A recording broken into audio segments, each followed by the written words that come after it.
Он мне больше отец, чем ты.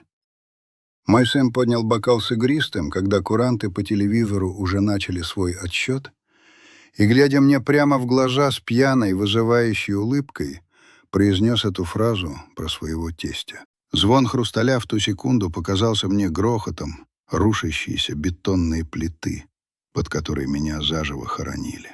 А нарядная трехметровая ель в углу нашей гостиной вдруг превратилась в уродливую, колючую декорацию к моей личной катастрофе.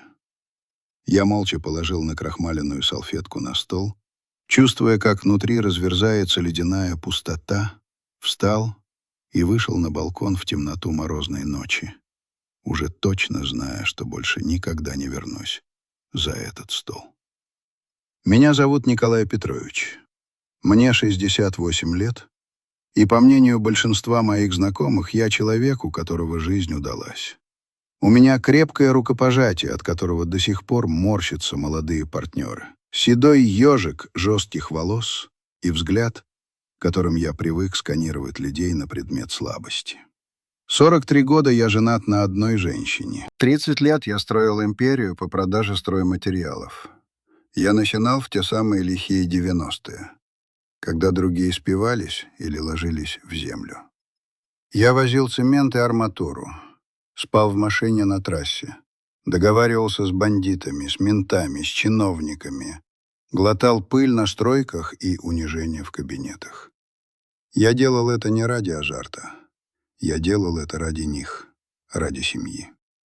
Я построил этот дом в Подмосковье своими руками. Ну, не в буквальном смысле клал кирпичи, хотя и это умею, а вложил в него душу и все заработанные деньги.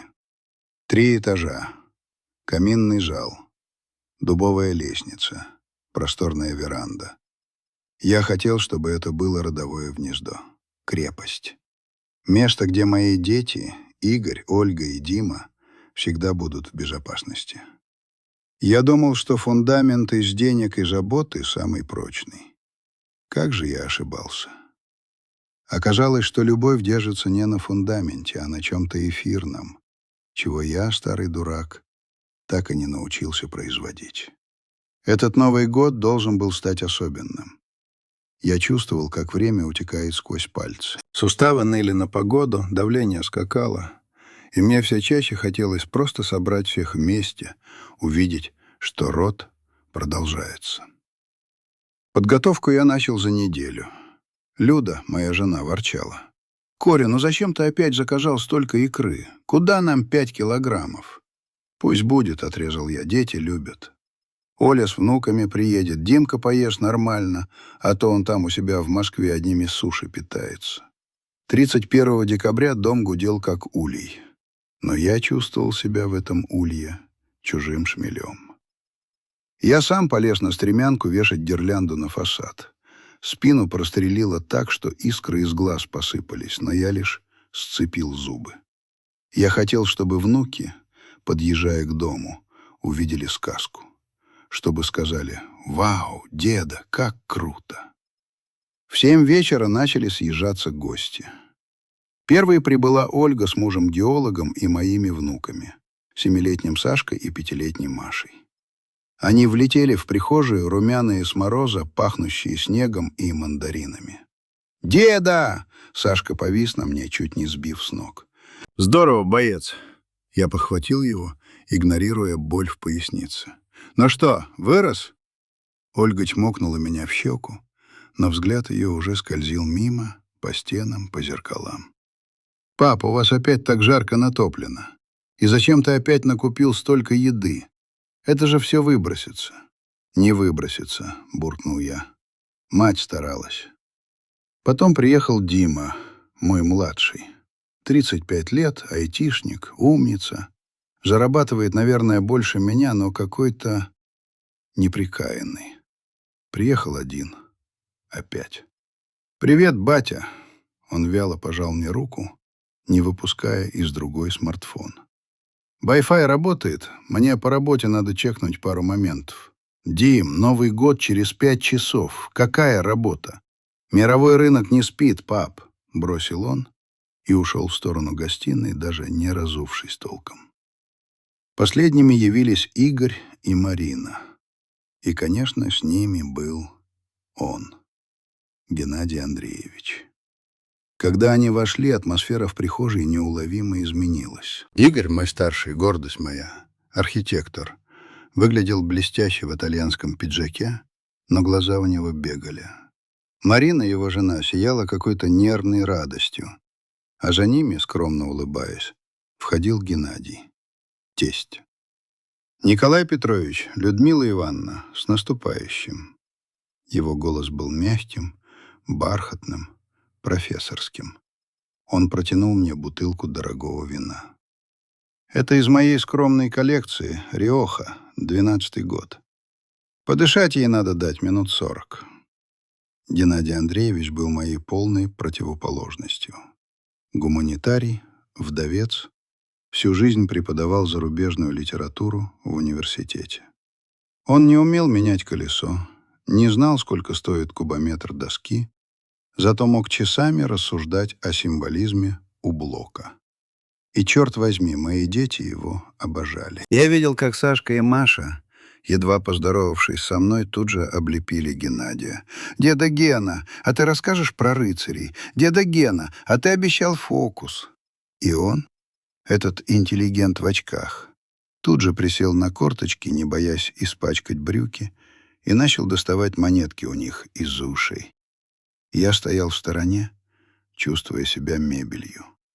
Дорогим, массивным шкафом, который полезен, но любить его невозможно. Застолье началось чинно.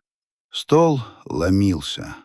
Холодец дрожал прозрачной слезой. Селедка под шубой олела свеклой. Гусь с яблоками источал аромат, способный свести с ума. Телевизор бормотал что-то из «Иронии судьбы», Люда хлопотала, подкладывая всем салаты. Я старался быть радушным. Разливал водку мужчинам, вино дамам, но разговор не клеился. «Как бизнес, пап?» — дежурно спросил Игорь, ковыряя вилкой оливье. «Стоит. Кризисы приходят и уходят. А людям жить где-то надо. Строимся потихоньку. А у тебя как проект на Пресне?» Игорь переглянулся с Мариной. В воздухе повисло напряжение. «Нормально», — уклончиво ответил он. «Заморозили пока. Инвесторы пересчитывают смету. Я же говорил, там грунты сложные. Надо было свайное поле усиливать». Не удержался я от комментария. Профессиональная привычка — видеть ошибки. «Пап, давай не будем о работе», — резко оборвал меня Игорь. «Новый год все-таки». «Верно», — вмешался Геннадий Андреевич, поднимая бокал. «Давайте лучше о прекрасном. Знаете, я недавно перечитывал письма Чехова». И Игорь тут же развернулся к нему всем корпусом, глаза загорелись. Они начали обсуждать какую-то пьесу, Марина поддакивала, даже Димка оторвался от телефона. Я сидел во главе стола, нарезал гуся и чувствовал, как ком обиды встает в горле. Я оплатил учебу Игоря в Мархи. Я купил ему первую машину. Я дал денег на открытие его бюро. Но поговорить по душам он может только с этим учителем литературы. Ближе к полуночи алкоголь сделал свое дело. Щеки у всех раскраснелись, голоса стали громче. Президент на экране уже готовился сказать свое ежегодное «дорогие друзья». Игорь встал. Он уже прилично выпил, его движения были чуть размашистыми. «Я хочу сказать тост», — объявил он, — «и сделать важное заявление». Все затихли. Люда замерла с салатницей в руках. «Этот год был непростым», — начал Игорь, глядя куда-то поверх моей головы. «Но следующий будет поворотным. Мы с Мариной приняли решение. Мы уезжаем». «Куда, на дачу?» — глупо спросила Ольга. «Нет, в Испанию, в Барселону. Мне предложили контракт. Большой проект реставрации исторического квартала». В комнате стало так тихо, что было слышно, как шипит шампанское в бокалах. «Надолго?» — голос Люды дрогнул. «Навсегда, мам. Ну, или на очень долго. Мы продаем квартиру здесь и покупаем там. У меня потемнело в глазах. Барселона. Другой конец Европы. Внуки. Я не увижу, как они растут. «Вы с ума сошли?» — прохрипел я. «А посоветоваться? А родители? Мы узнаем об этом за 5 минут до курантов?» «Пап, мы не маленькие», — взвился Игорь. «Это наша жизнь. Вот опять ты начинаешь. Вместо того, чтобы порадоваться, ты сразу предъявляешь претензии. Я не предъявляю. Я пытаюсь понять, как вы там будете, кому вы там нужны. Ты языка не знаешь». «Выучим», — вступила Марина. Ее лицо пошло красными пятнами. «И мы едем не одни. Папа едет с нами». Она положила руку на плечо Геннадия Андреевича. Тот смущенно улыбнулся и поправил очки. «Да», — подтвердил он тихо. «Дети предложили. Я подумал. Мне терять здесь нечего, кроме могил. А там климат, море. Буду помогать с внуками». «С внуками?» — я перевел взгляд с Игоря на Геннадия. «Ах, значит, Геннадий Андреевич едет помогать. А мы с матерью, значит, здесь сгнием? Нам внуки не нужны?» «Коля, успокойся». Люда попыталась схватить меня за руку, но я вырвал ее. «Нет, пусть скажет». Меня несло. «Почему он? Почему вы берете его? Потому что он удобный? Потому что он вам сказки на ночь читает? А кто вам квартиры купил? Кто вам жизнь обеспечил? Тот старый хрыч, пусть сидит в Подмосковье». «Потому что он меня слышит!» — заорал Игорь. Впервые в жизни мой сын орал на меня при всех. «Потому что он не давит, не унижает, не меряет все деньгами. Ты хоть раз спросил меня, счастлив ли я? Нет, ты спрашивал только про прибыль и метры. А Геннадий Андреевич...» Игорь покачнулся, глаза его налились слезами. Он обнял сидящего тестя за плечи, прижимая к себе. «Геныч, папа Гена, он всегда был рядом, когда мне было плохо. Когда я хотел бросить архитектуру, ты, отец, сказал, не будь бабой, тряпка. А он сказал, ищи себя. Понимаешь?» Игорь посмотрел на меня с какой-то пьяной, беспощадной ясностью. «Извини, пап, но Геннадий Андреевич мне больше отец, чем ты. По духу, по сердцу». Куранты начали бить. Бом, бом, бом. Все за столом замерли, словно в стоп-кадре. Люда закрыла рот рукой. Ольга опустила глаза. Димка перестал жевать. Даже дети притихли, чувствуя страшное напряжение взрослых. Слова сына висели в воздухе, тяжелые, как булыжники. «Больше отец, чем ты. Вся моя жизнь. Все мои бессонные ночи, все мои нервы, все, что я положил на алтарь этой семьи, все было перечеркнуто одной фразой. Меня не просто обидели. Меня аннулировали». Я медленно положил салфетку на стол. Руки не дрожали, но внутри меня что-то оборвалось. Громко, с треском, как лопается перетянутая струна. «С Новым годом!» — сказал я совершенно чужим, мертвым голосом. Я встал из-за стола, не глядя ни на кого. Прошел мимо елки, мигает огоньками. Синий, красный, зеленый, как насмешка. Открыл балконную дверь и шагнул в ночь. Мороз ударил в лицо, отрезвляя. -20, не меньше. Я был в одной рубашке, но холода не чувствовал. Я стоял, опираясь руками на ледяные перила, и смотрел на заснеженный сад, который сам сажал 20 лет назад. Вон та яблоня в честь рождения Сашки. Вон та ель, когда Димка в 1 класс пошел. Сзади за стеклом шла жизнь. Я видел, как Люда плачет, как Марина что-то кричит Игорю, как Геннадий Андреевич растерянно протирает очки. Но для меня они были уже как рыбы в аквариуме, беззвучные, далекие. В этот момент, под грохот далеких салютов, взрывающих небо над поселком, я принял решение. Оно было кристально чистым, как этот морозный воздух. Я не буду унижаться. Я не буду просить прощения за то, какой я есть. Если я плохой отец, хорошо. Значит, я освобождаю место. Завтра же я позвоню своему риэлтору. Этот дом, эта мебель, эта жизнь — все пойдет с молотка. Я посмотрел на свои руки, побелевшие от холода. «Ну что, Коля?» — прошептал я себе под нос. «С новым счастьем тебя. С одиночеством». Я проснулся не в нашей спальне, а на кожаном диване в кабинете. Шея затекла так, будто кто-то всю ночь выкручивал мне позвонки ржавыми плоскогубцами. Во рту был мерзкий кислый привкус, то ли от вчерашнего шампанского, то ли от слов, которые я проглотил и не смог выплюнуть. В доме стояла та особенная ватная тишина 1 января, когда вся страна спит, укрытая одеялом из похмелья, и надежд, что в новом году все будет иначе. Часы на стене показывали 7 утра. За окном серело низкое тяжелое небо, обещавшее еще больше снега. Я сел, спустил ноги на холодный паркет и несколько минут тупо смотрел на книжный шкаф. Там на полке стояла фотография в рамке. Я, молодой, с густой черной шевелюрой, держу на плечах 5-летнего Игоря.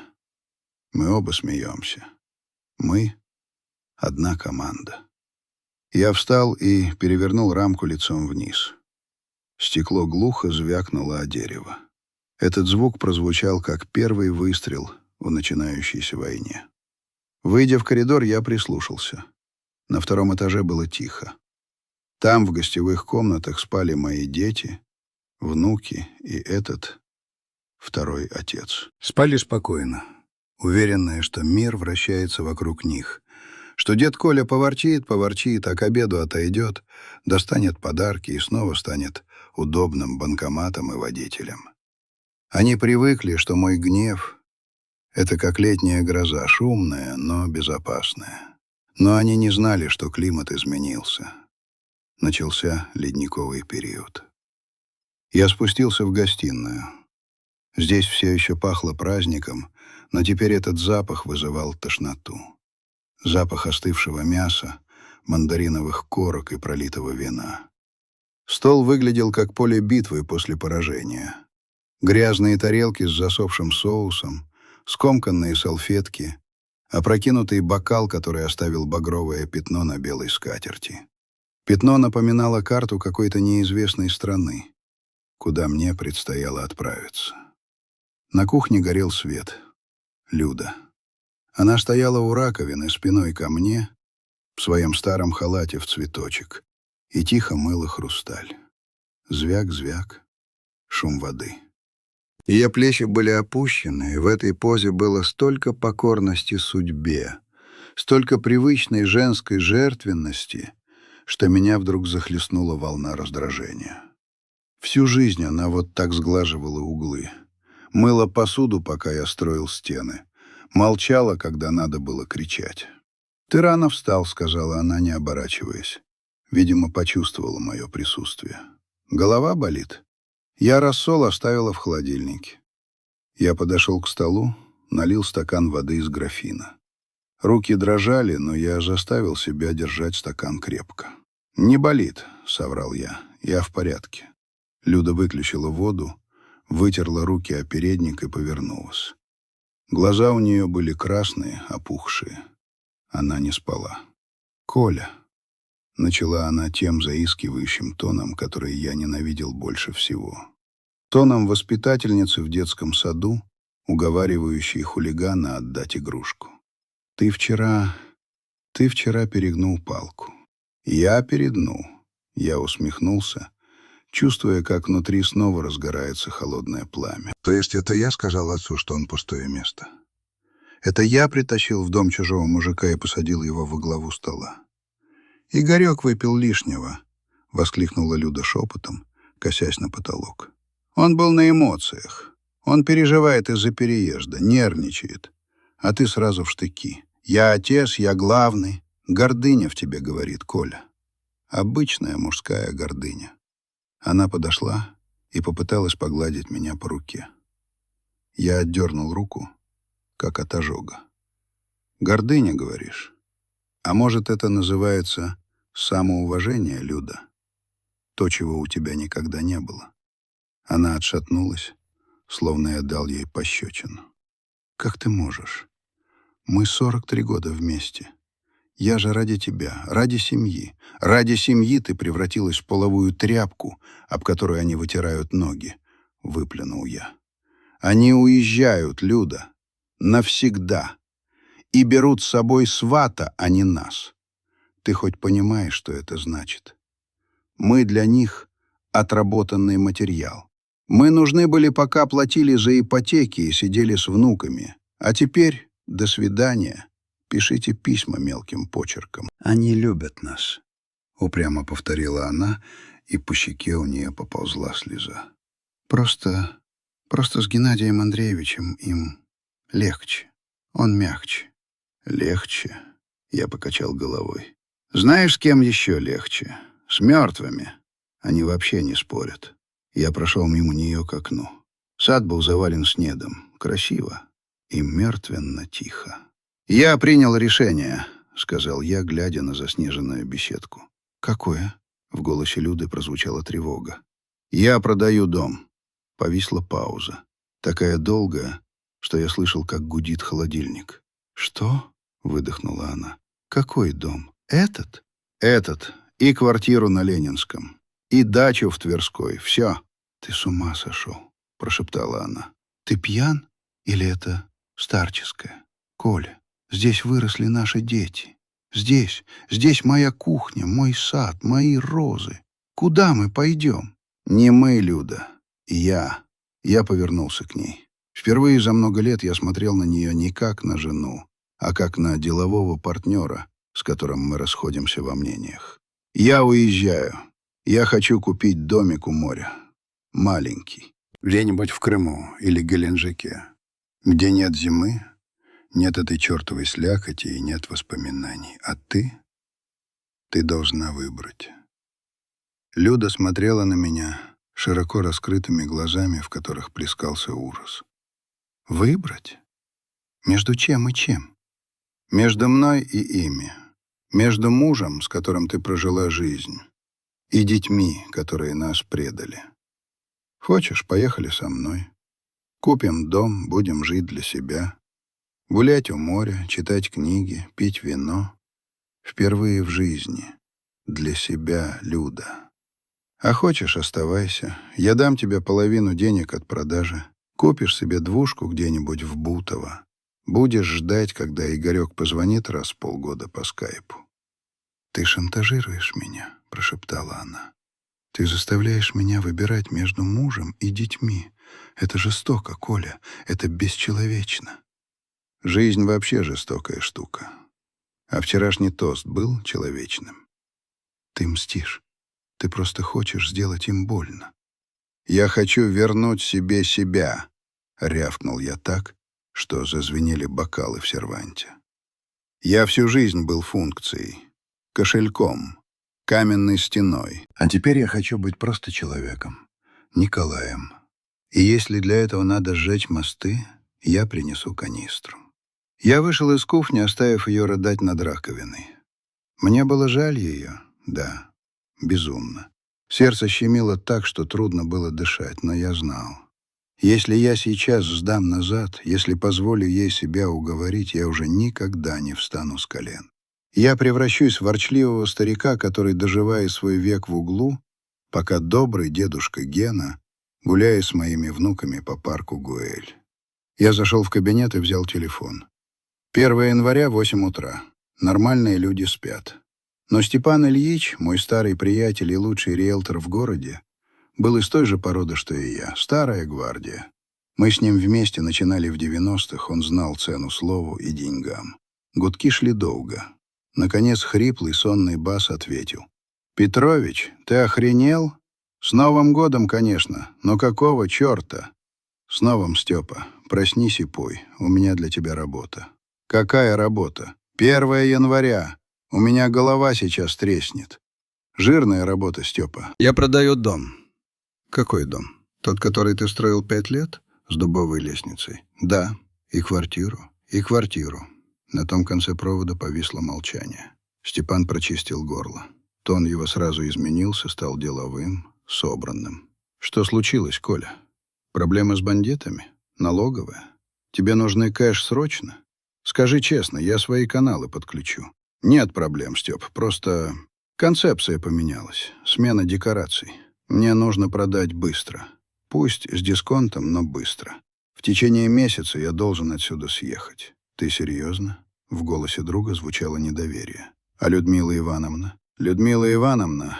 Я запнулся, глядя в окно на серый снег. Людмила Ивановна принимает решение. Готовь бумаги, Степа. Завтра с утра приезжай, все отснимешь. Коля, это импульсивно. Может, переждешь недельку? Остынешь? Если я остыну, Степа, я умру. Делай, что говорю. Я нажал отбой. Руки больше не дрожали. Внутри поселилась ледяная звенящая ясность. Механизм был запущен. Назад дороги нет. Я слышал, как наверху начали просыпаться. Скрипнула половица, заплакал кто-то из внуков, зашумела вода в трубах. Моя семья просыпалась. Они еще не знали, что просыпаются в доме, который им больше не принадлежит. Они думали, что сейчас спустятся вниз, будет завтрак, подарки под елкой, похмельные шутки. Они думали, что папа перебесится. Я сел в свое кожаное кресло и стал ждать. Я чувствовал себя полководцем перед решающей битвой, у которого в тылу не осталось никого, кроме собственной тени. Через полчаса дверь кабинета распахнулась без стука. На пороге стоял Игорь. В трусах и футболке, взлохмаченный, с опухшим лицом. «Мать плачет на кухне», — сказал он вместо приветствия. Голос был сиплый. «Говорит, ты дом продаешь. Ты что, совсем с катушек слетел, старый?» «Доброе утро, сын», — спокойно ответил я, не вставая. «Стучаться тебя не учили? Впрочем, это уже не важно». «Какое к черту доброе утро?» — он шагнул в комнату. «Ты что удумал? Это шантаж? Решил нас наказать за вчерашнее?» «Пап, ну ляпнул я, ну извини. Но выгонять мать на улицу? Мать я на улицу не выгоняю. У нее есть выбор. А ты?» Я посмотрел на него долгим, тяжелым взглядом. «Ты, Игорь, взрослый мужчина. У тебя своя жизнь, свои проекты, свой настоящий отец Геннадий. Зачем тебе этот дом? Приезжать раз в год поесть шашлыков? Это наш родовой дом», — взвизгнул он. «Я здесь вырос. Я рассчитывал на него.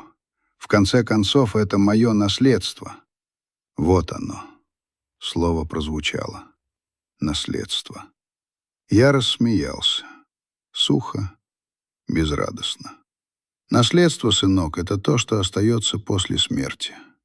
А я еще жив. И, как выяснилось, я хочу пожить для себя. Так что извини. Наследство отменяется.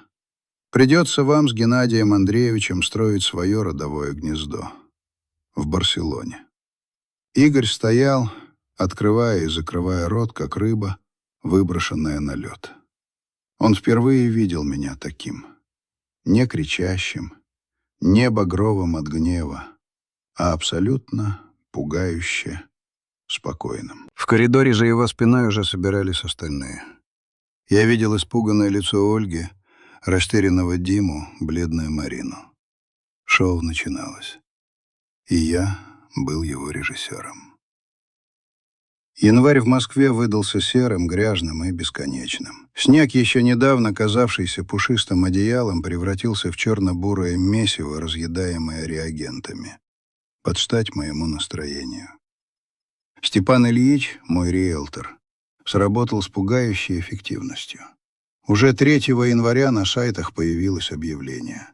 Фотографии нашего дома, каминного зала, где мы отмечали юбилеи, детских комнат, кухни, где Люда лепила пельмени, теперь висели в интернете с сухим ценником. Срочная продажа, торг. Это слово «торг» резало глаз. Будто я торговал не недвижимостью, а собственной биографией, уцененной из-за срока годности. Начались показы. Это была самая унизительная часть процесса, к которой я оказался не готов. В мой дом, мою крепость, начали приходить чужие люди. Они надевали синие дешевые бахилы прямо на грязные сапоги и ходили по моему дубовому паркету, шаркая и оставляя мокрые следы. Они заглядывали в спальни, открывали шкафы, стучали по стенам костяшками пальцев, проверяя звукоизоляцию. «Ну, ремонт, конечно, привет из нулевых», — морщила нос какая-то фифа в норковой шубе, брезгливо оглядывая нашу гостиную с лепниной. «Тут все под снос. Вензели эти, золото, колхоз». Я стоял в углу, сцепив руки за спиной, и чувствовал, как желваки ходят ходуном. «Колхоз, говоришь?» Я этот колхоз заказывал у итальянских мастеров в 98-м, когда твой папик еще под стол пешком ходил. Но я молчал. Мне нужны были деньги, и мне нужно было бежать.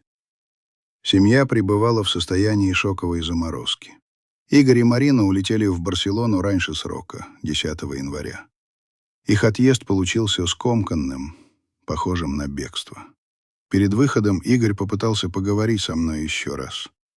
Он приехал забрать остатки вещей. Лыжи из гаража, какие-то коробки с книгами. Я встретил его в прихожей. «Пап!» — он выглядел постаревшим. Круги под глазами. «Ты серьезно это делаешь? Риэлтор звонил. Сказал, есть покупатель. Ты реально продаешь дом за бесценок первым встречным?» «Рыночная цена минус 15% за срочность», — сухо ответил я. «Это не бесценок, это бизнес. Это безумие», — взорвался он. «Ты лишаешь нас корней. Ты лишаешь маму дома. Ради чего? Ради своей уязвленной гордости? Ради свободы, сынок. Свобода стоит дорого. Ты пожалеешь», — бросил он зло, таща коробку к двери. «Ты будешь сидеть в своей дыре у моря и выть от одиночества. И не надейся, что мы прибежим по первому зову». «Я не надеюсь. Я вообще больше ни на что не надеюсь. Удачного полета. Передавай привет папе Гене». Он хлопнул дверью так, что осыпалась штукатурка. Я подошел к окну и смотрел, как он грузит лыжи в багажник такси. Мой первенец, моя гордость. Человек, который научился ходить, держась за мой палец. Теперь он уезжал, проклиная меня. Болело ли у меня сердце? Нет. Оно онемело. Как отмороженная конечность, которую уже не спасти, только ампутировать. Самое страшное происходило с Людой. Она перестала со мной разговаривать. Вообще. Она превратилась в тень. Ходила по дому, механически переставляла вещи, иногда замирала посреди комнаты и подолгу смотрела на какую-нибудь вазу или статуэтку. Она оплакивала этот дом, как покойника. Я ждал ее решения. Срок, который я дал сам себе, конец февраля. Покупатель нашелся. Семья нефтяников с севера, им нужно было перебраться поближе к столице. Сделка была назначена на 20 число. За неделю до сделки я начал собирать вещи. Это странное чувство — упаковывать жизнь в картон. Что взять с собой в новую жизнь, где ты будешь один? Костюмы Бриони? Зачем они мне на набережной Геленджика? Запонки? Ордена и грамоты «Лучший предприниматель года»? Все это казалось таким мусором. Я отложил себе только самое необходимое. Удобную одежду, теплые свитеры, ящик с инструментами. Мужчина без инструментов не мужчина. Удочки и старый фотоальбом. Тот самый, бумажный, с черно-белыми снимками, где мы с Людой молодые, в Ялте, едим чебуреки и смеемся. Я долго держал его в руках. Хотел выбросить в камин, но рука не поднялась. Это было единственное доказательство того, что я не всегда был старым самодуром. В один из вечеров приехала Ольга, дочка. Она специально прилетела из Новосибирска, чтобы образумить отца. Оля всегда была мягкой, дипломатичной, вся в мать. Она зашла в мой кабинет, где теперь громоздились горы коробок, села на краешек дивана и заплакала. «Папочка, ну, пожалуйста, ну, давай отмотаем назад. Ну, заплати ты неустойку покупателям. Мы скинемся, если надо». Дело не в деньгах, Оля. А в чем? В принципе. Ты готов разрушить семью из-за принципа? Семья разрушилась не когда я выставил дом на продажу, устало ответил я, заклеивая скотчем очередную коробку. Звук скотча вжик резал тишину. Она разрушилась, когда вы перестали видеть во мне человека, когда я стал для вас функцией. Папа даст, папа решит, папа отвезет. А когда папа захотел уважения, ему сказали: «Извини, старик, ты слишком токсичный, нам с тобой тяжело». «Мы тебя любим», — рыдала она. «Любите?» — я горько усмехнулся. «Любовь — это глагол, Оля. Это действие. Когда Игорь не звонит месяцами, это не любовь. Когда Димка приезжает только поесть, это не любовь. Когда вы увозите внуков и даже не спрашиваете моего мнения, это не любовь. Мама не переживет этого переезда. Мама может поехать со мной. Билет куплен, выбор за ней. Она не поедет, пап. Она не может бросить все. Тут врачи, тут подруги, тут могила родителей. Тут ее жизнь. Ты эгоист. Да, я эгоист. Впервые за 68 лет. И мне это нравится. День Экс настал, 20 февраля. Но и подписали документы у нотариуса в центре. Все прошло быстро, буднично. Щелк-щелк печатями, подписи, передача ключей. Деньги упали на счет. Огромная сумма, которой хватило бы на 3 такие жизни. Но я не чувствовал радости, только пустоту. Я вернулся в дом последний раз, забрать чемоданы. Новые хозяева должны были заехать завтра утром. В доме было гулко. Эхо гуляло по пустым комнатам, где уже не было ни штор, ни ковров. Только голые стены с более светлыми пятнами там, где висели картины. Люда сидела на кухне на единственном оставшемся табурете. Рядом с ней стояла небольшая сумка. Но это была не дорожная сумка. Это была сумка, с которой едут на дачу или к родственникам на пару дней. Я вошел. Мы посмотрели друг на друга. 43 года. Почти полвека. «Ты перевела деньги?» — спросил я. Я перечислил ей ровно половину суммы от продажи дома и квартиры. Это были колоссальные деньги, она могла купить себе пентхаус. «Да», — тихо ответила она. «Я купила двушку на юго-западе, рядом с парком и рядом с Димой». Сердце мое пропустило удар, значит, все-таки нет. «Ты не поедешь», — это был не вопрос. «Нет, Коля, я не могу». Она подняла на меня глаза, полные слез, но в них была твердость, которую я раньше не замечал. «Я не могу бежать, как ты. Я не могу вычеркнуть детей. Даже если они не правы. Мать не может уйти в отставку». Она встала и подошла ко мне, положила руки мне на грудь, поправила воротник пальто.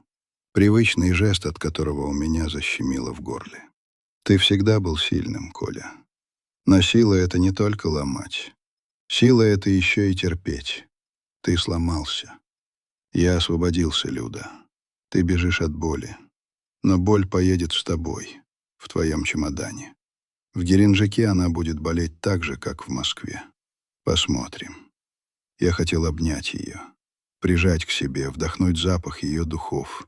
Запах дома, которого больше нет. Но я сдержался.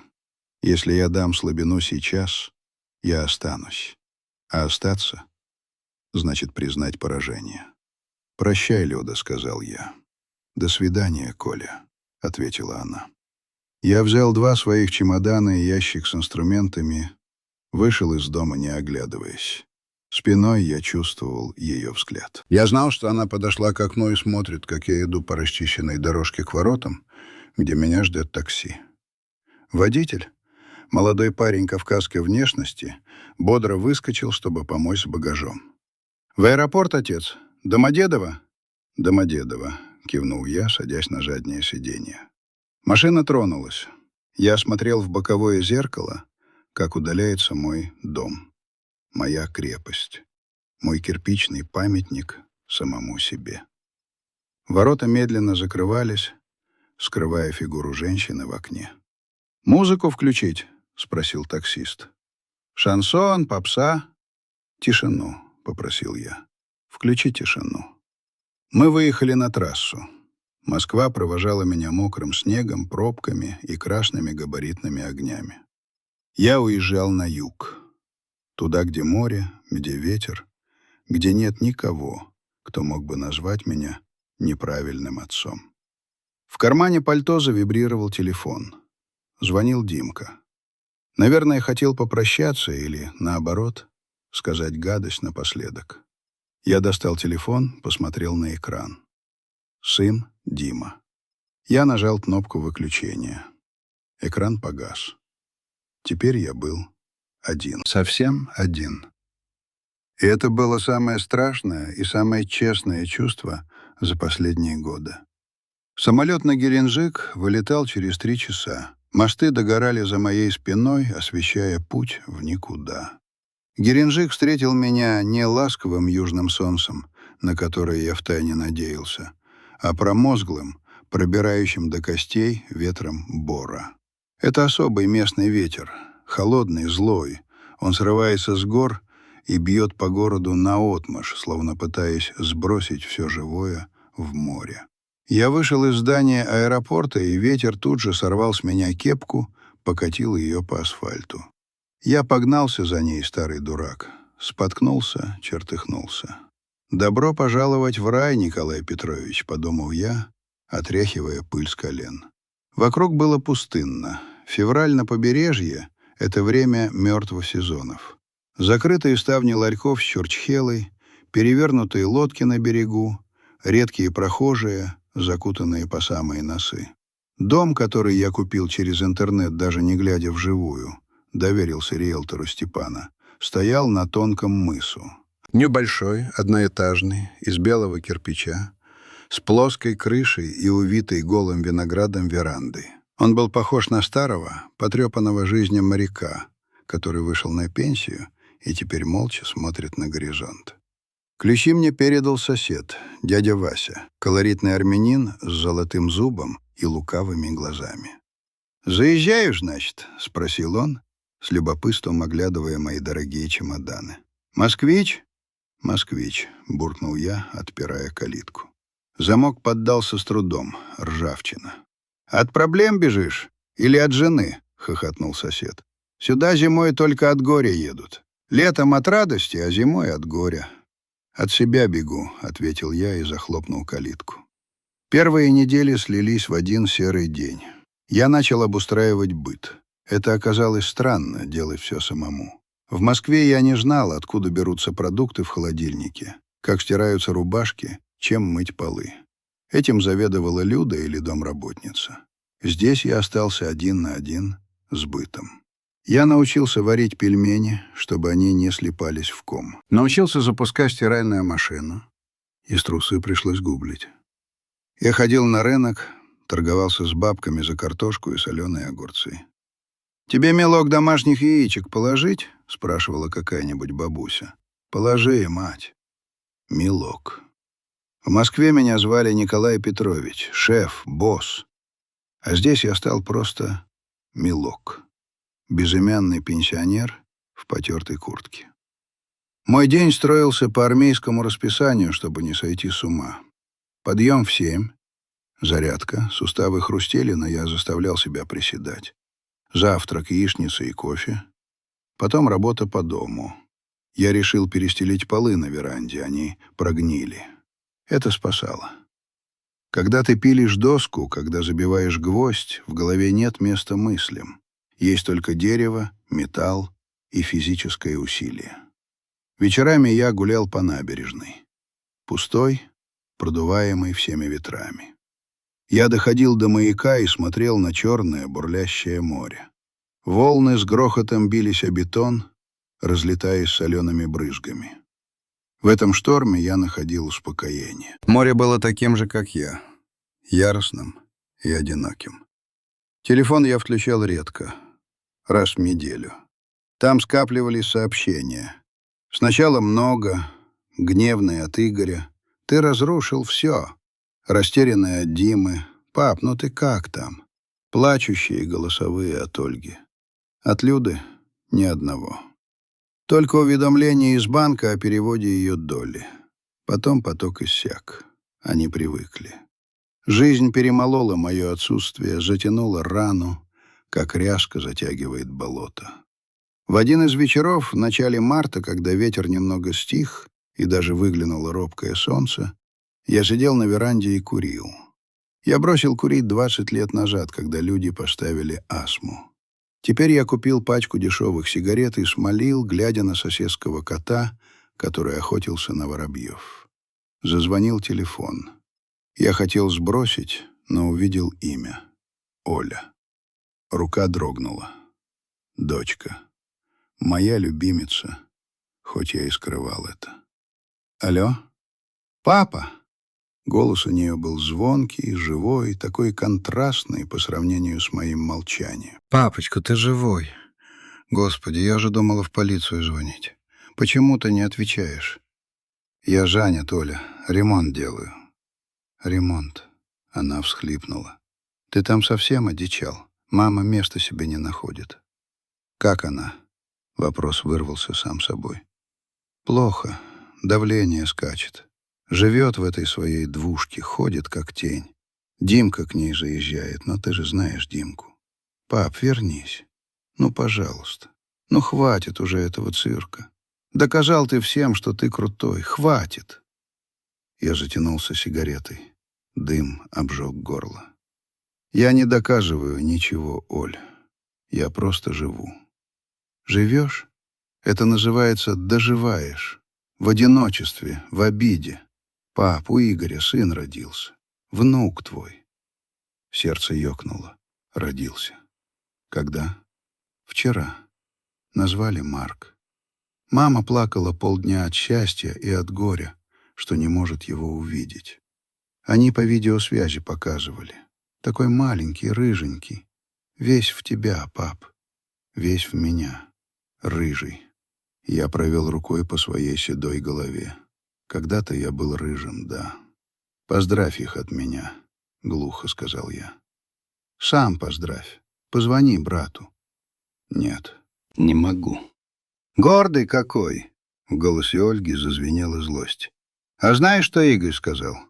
Он сказал, жаль, что деда нет, он бы оценил. Он не держит зла, пап.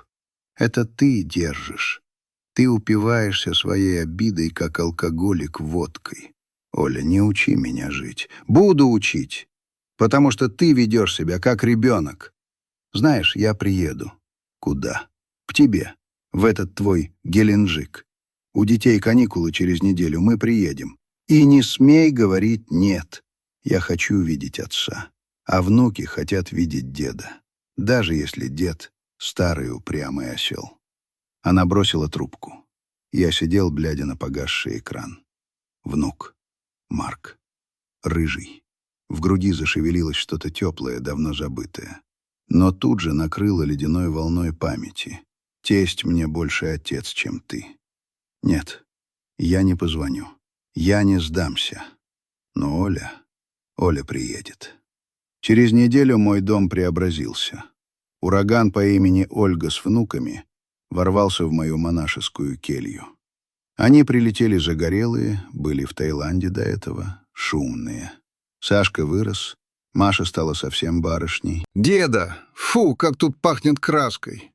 Деда, а море холодное? А дельфины есть?» Они бегали по моему недостроенному полу, разбрасывали игрушки, требовали мороженого.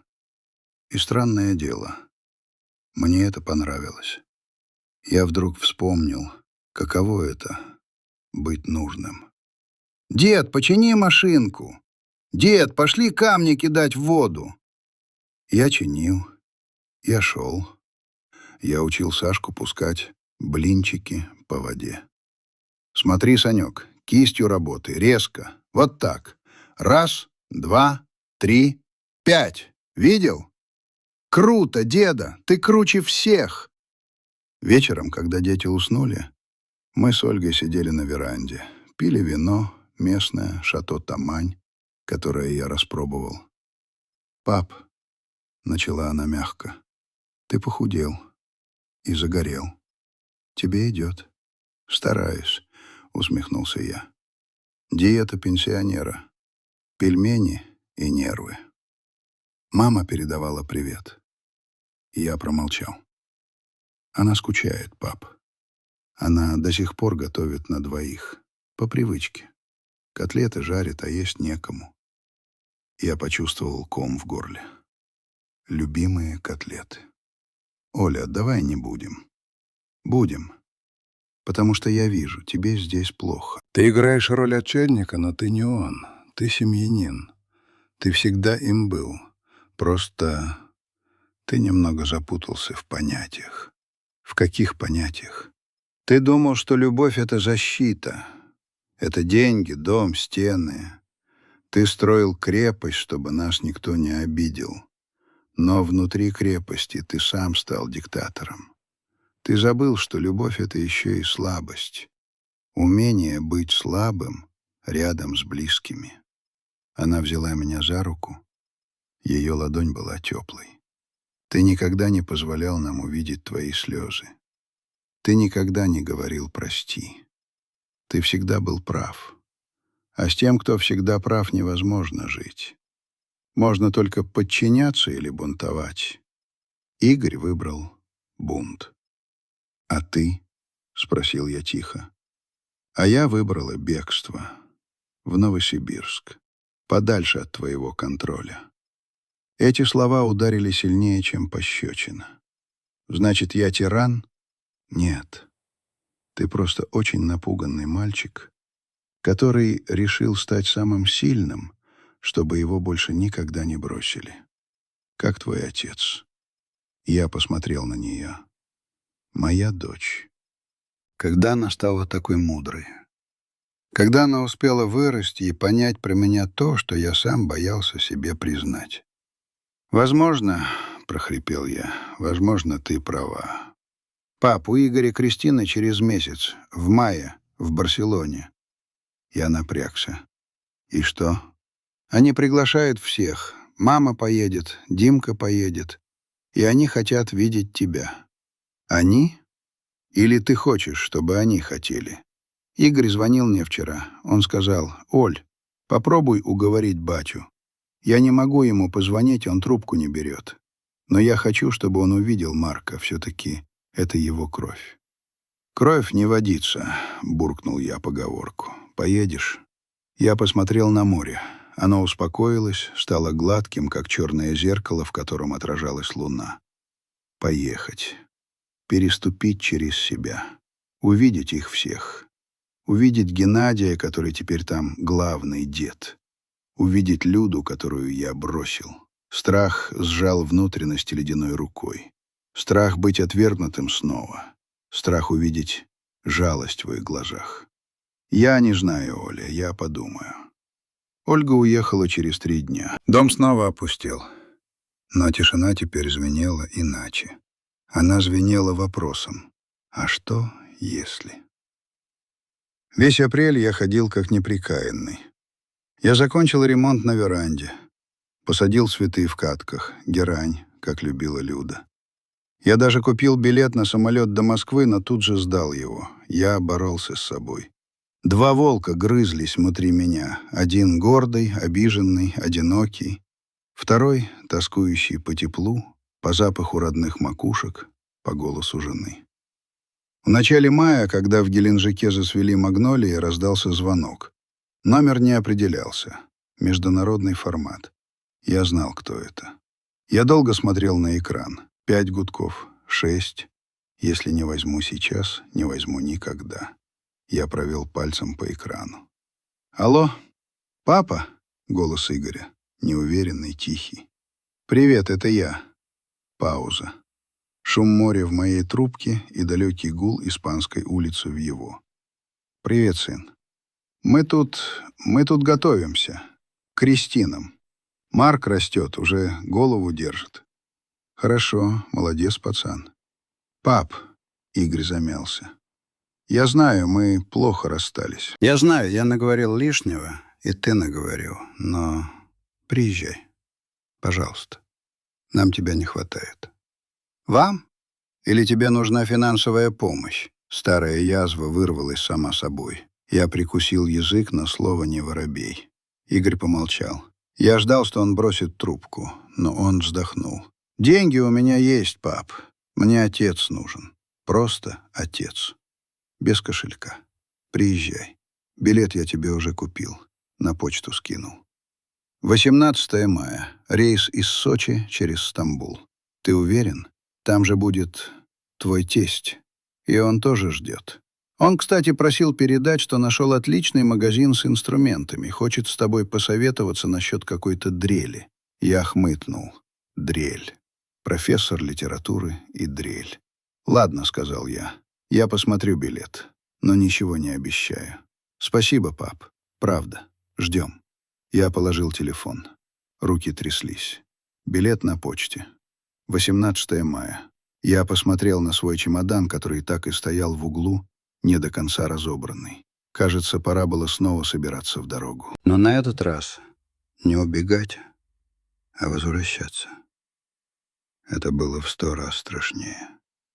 Я подошел к зеркалу.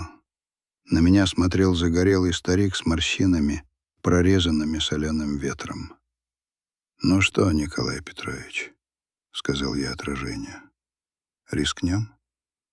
Я открыл шкаф и достал свой единственный парадный костюм, который зачем-то привез с собой. Он пах нафталином и прошлым. Придется отдать в химчистку. Впереди была Барселона и самая важная встреча в моей жизни. Перелет был долгим и изматывающим. Сочи, Стамбул, Барселона. 10 часов пути, зажатым в кресле эконом-класса.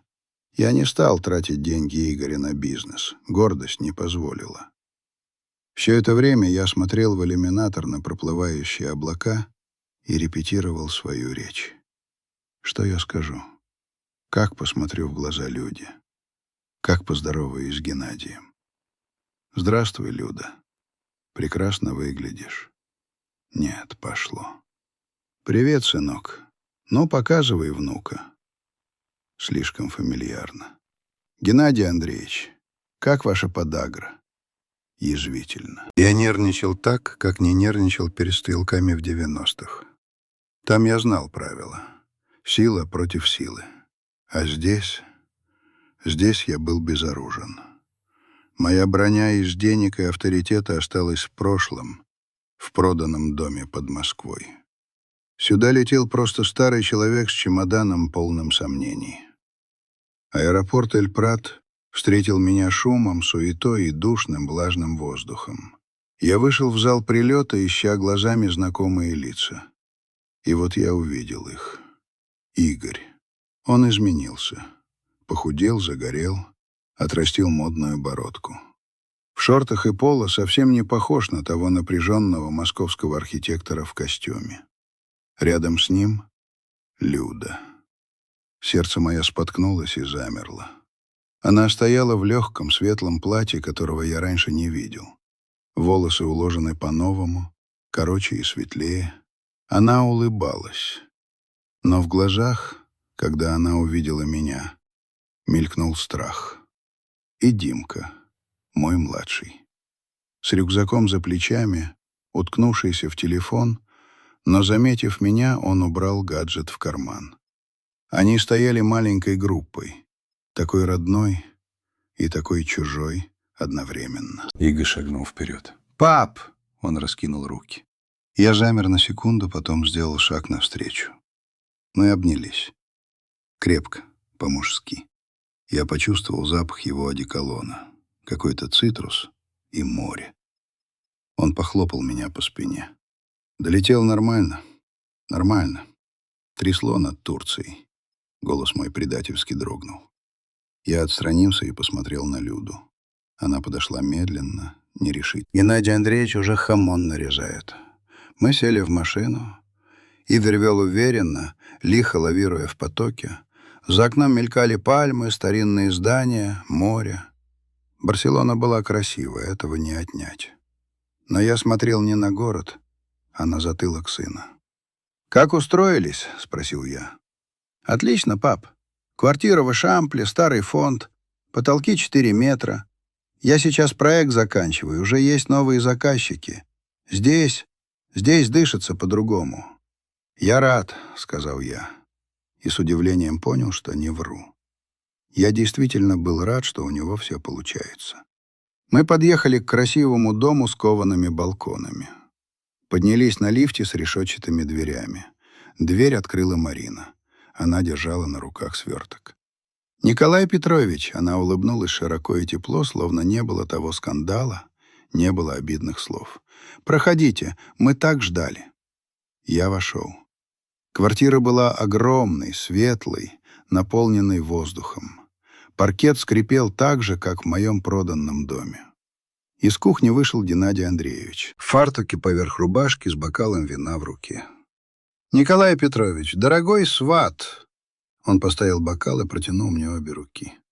«Как я рад, что вы решились. Честное слово, праздник не был бы праздником без вас». Я посмотрел на него.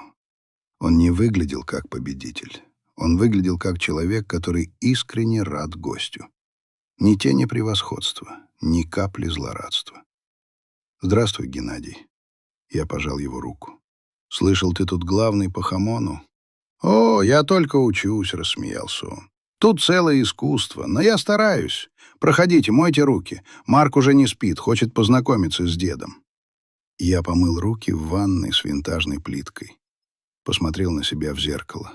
Пригладил седые волосы. «Ну давай, дед, не подведи». Я вышел в гостиную. Марина сидела на диване с ребенком. «Хотите подержать?» — спросила она. Я подошел. Ноги ватные. Я боюсь. Давно не держал маленьких. Ничего, он крепкий. Садитесь». Я сел на диван. Марина осторожно переложила мне на руки теплый живой сверток. Я посмотрел на лицо младенца. Маленький нос с пуговкой, смешной пушок на голове, действительно рыжеватый. Серьезные синие глаза, которые смотрели на меня с каким-то космическим спокойствием. Марк. Мой внук. Продолжение меня. Он кряхтел, пускал пузыри. Его крохотная ручка с растопыренными пальчиками дернулась и ухватила меня за палец. Крепко. И тут меня накрыло.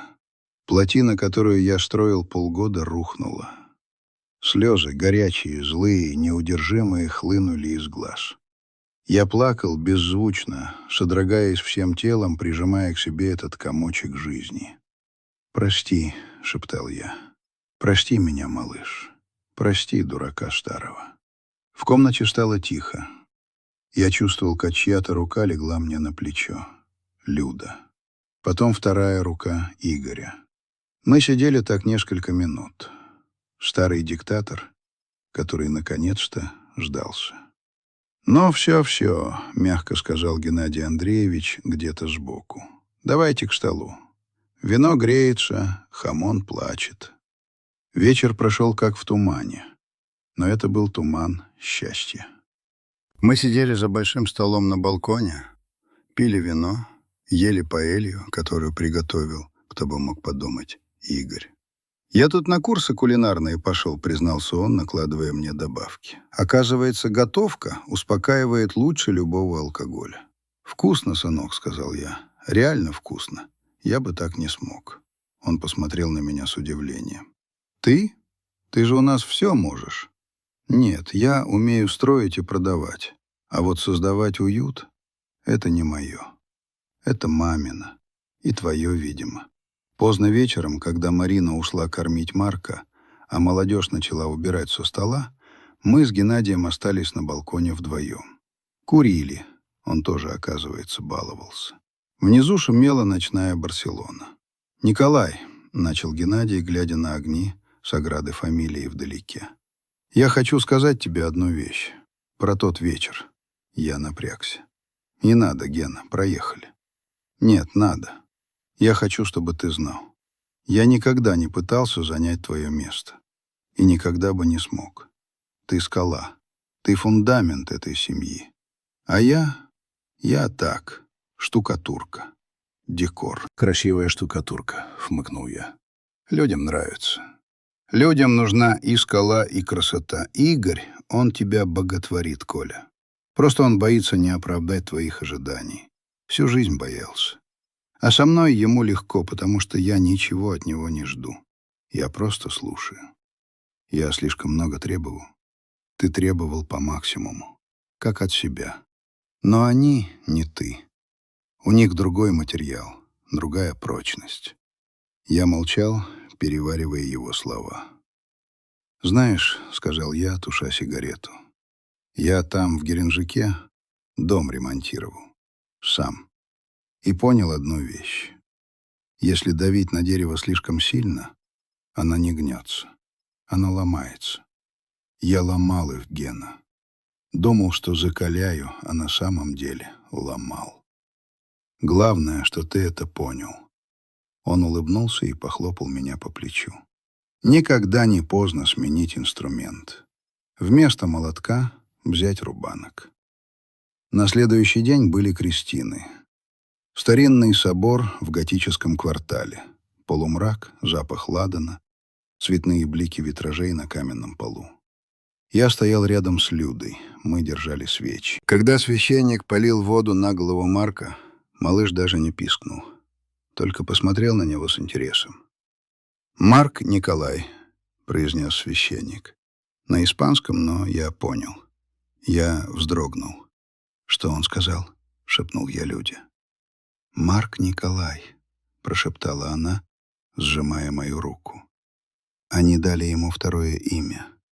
В честь тебя». Я посмотрел на Игоря. Он стоял у купели и смотрел на меня. Улыбался. Марк Николай. Они не вычеркнули меня. Они вписали меня в будущее своего сына. Это было больше, чем прощение. Это было признание. После церкви мы гуляли по набережной. Ветер с моря был теплым, ласковым, не чета геленджикскому. Люда шла со мной под руку. «Коля», — сказала она вдруг, — «а как там в Геленджике?» «Ветрено», — честно ответил я, — «и пусто. Дом большой, а я один.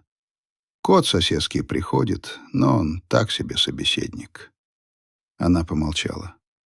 «А герань? Ты говорил, что посадил герань. Растет, красная. Только поливать я ее забываю иногда. Засохнет же», — вздохнула она. «Засохнет», — согласился я. «Без хозяйки все засохнет». Мы остановились. Она посмотрела мне в глаза. В ее взгляде больше не было страха, была решимость. «Я продала квартиру на юго-западе», — сказала она. У меня перехватило дыхание. «Зачем?» «Деньги на вклад положила, а вещи на складе. Я не хочу жить в Москве, Коля, там тоже пусто. Дети разъехались. Оля в Новосибирске, Игорь здесь, Димка вечно на работе. Я сижу в этих 4 стенах и разговариваю с телевизором. И что ты предлагаешь? Я предлагаю спасти твою герань и тебя заодно, если ты не против, конечно». Я смотрел на нее. Моя Люда, моя жена, женщина, которую я чуть не потерял из-за своей гордыни. «Я не против», — голос мой сел. «Я очень даже за. Только там ремонт недоделан. Плитка в ванной отваливается. Ничего, приклеим. Вместе». Я обнял ее прямо посреди набережной Барселоны, на глазах у изумленных туристов и собственных детей, которые шли чуть впереди. «Спасибо», — шепнул я ей в волосы. «Спасибо, что не сдалась». Вечером был прощальный ужин. Завтра мы улетали. Все было тихо, по-семейному. Я встал с бокалом. «Я хочу сказать», — начал я, и голос мой был твердым, но без прежнего металла. Я хочу сказать спасибо вам всем за то, что вы оказались мудрее меня. Я думал, что я глава семьи, что я рулевой, а оказалось, что я просто пассажир, который пытался отобрать штурвал у жизни. Игорь, я посмотрел на сына, ты отличный отец и отличный сын. Прости меня за то, что я не верил в тебя. Ты построил не просто дома, ты построил свою жизнь, и она прекрасна. Игорь шмыгнул носом. «Марина», — продолжил я, — «спасибо за внука, за Марка Николая. Я постараюсь быть достойным этого имени.